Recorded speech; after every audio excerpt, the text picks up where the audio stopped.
Hello, all my viewers. So today I'm going to take this question from J Advanced 2021. तो ये question fruits का है और देखते हैं इसको हम कितना इजीली सॉल्व कर सकते हैं. A cylindrical tube with its base as shown in figure is filled with water. इस ट्यूब को पूरा पानी से भर दिया. It is moving down with a constant acceleration. A नीचे की तरफ एक्सलेट कर रहा है. थीटा 45 है. P1 P2 are the pressure at point 12. ये पॉइंट 12 गिवन है, यहाँ प्रेशर गिवन है. तो आपको एक टर्म डिफाइन कर रखी है इसने इस तरह से. डी डायमीटर है इसका. तो जो the following option is correct. तो बीटा निकालना, बीटा कितना होगा डिफरेंट ए की वैल्यूज पे. ठीक है. तो इससे पहले आपको एक कंसेप्ट जो पता होना चाहिए, मैं उसको एक बार रिकॉल कर देता हूँ, फिर मैं इस क्वेश्चन को बताऊंगा. कंसेप्ट ये है कि अगर आपके पास ऐसा कुछ है, मान लो एक कंटेनर है. नॉर्मली हम कंटेनर को हॉरिजॉन्टली एक्सलेट कराते हैं ए से, और आपको दो पॉइंट दे रखे हैं, 1 और 2. तो आपको पता है कि जब ऐसे एक्सलेट कराएंगे तो ये पानी ऐसे कुछ राइज कर जाता है कंटेनर में, पीछे की तरफ बढ़ जाता है. तो अगर आप इसको लिखते हैं P2 माइनस P1 लिखते हैं, तो आप लिखते हैं रो ए इंटू एक्स, जितना इनके बीच का डिस्टेंस है. ए क्या है, एक तरह से हम ये बोलते हैं कि पीछे की तरफ को सूडो लग जाता है, सूडो एम ए, जो प्रेशर बढ़ा देता है पीछे वाला पॉइंट्स पे. तो हाइट यहाँ बढ़ जाती है यहाँ से, मतलब ये H1 H2, तो H2 ज्यादा हो जाता है. सूडो की वजह से पीछे ज्यादा पानी एक्सलेट करने लग जाता है. तो रो ए एक्स बोलते हैं प्रेशर डिफरेंस. तो इसी कंसेप्ट को यहाँ पे लगाते हैं. ठीक है.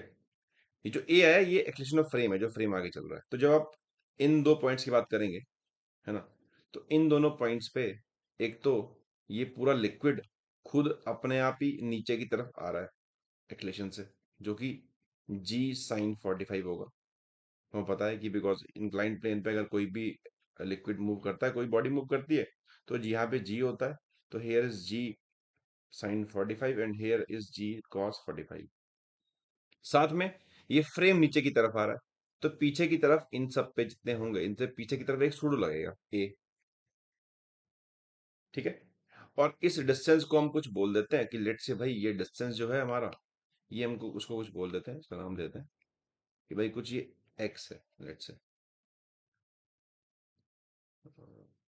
इसको हम एक्स बोल देते हैं कि भाई एक्स है ये वाला डिस्टेंस.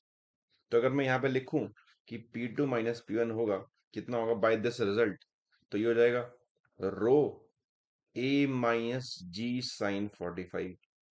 नेट एक्सलेशन ए पीछे की तरफ है और ये आगे की तरफ है. ऑब्वियसली ए ज्यादा होगा, तभी यहाँ पे हाइट ज्यादा निकल के आएगी, यहाँ पे हाइट कम आएगी. तो इसलिए हमने ए ज्यादा लिया. रो ए एक्स, एक्स में ये हाइट जो आ जाएगी. अच्छा, ये एक्स कितना है उसको भी देख लें एक बार. ये ट्यूब ऐसी है, सो एक्स ये है ना. आपको पता ही है कि भाई ये डी है, डायमीटर पता है ये डी. तो ये एंगल इज 45, है ना. तो x cos 45 is equal to d. So x equal to d root to.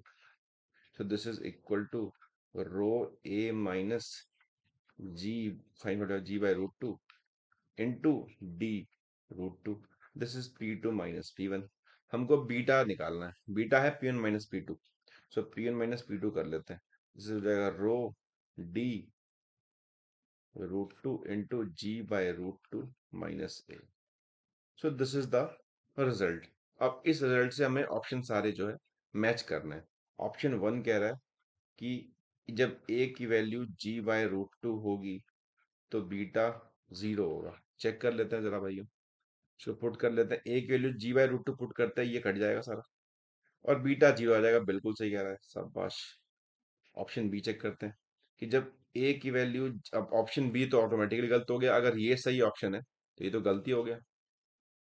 Option C देखते हैं. सी कह रहा है जब ए की वैल्यू जी बाय टू है, मतलब P1 minus P2 is equal to rho d root two g by root two minus A की value g by two put कर लेते हैं.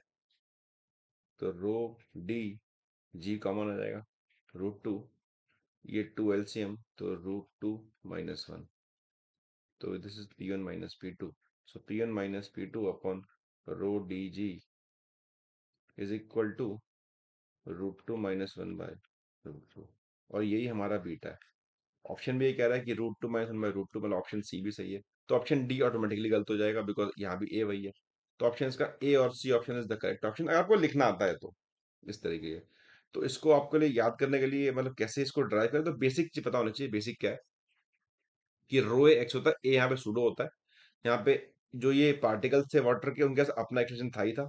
साथ में फ्रेम का सुडो पीछे की तरफ आ गया, जिससे हमने इसको लिख दिया और बहुत इजीली सॉल्व कर लिया। तो बहुत, मेरे हिसाब से तो काफी स्टैंडर्ड सवाल है। तो ऐसे क्वेश्चन आपको एडवांस में करने ही होंगे अगर आपको एडवांस क्रैक करना है तो। तो इस तरह की और वीडियोस के लिए मेरे चैनल को देखते रहें, and kindly comment, like and subscribe on my videos, and also share with your friends. Thanks for watching.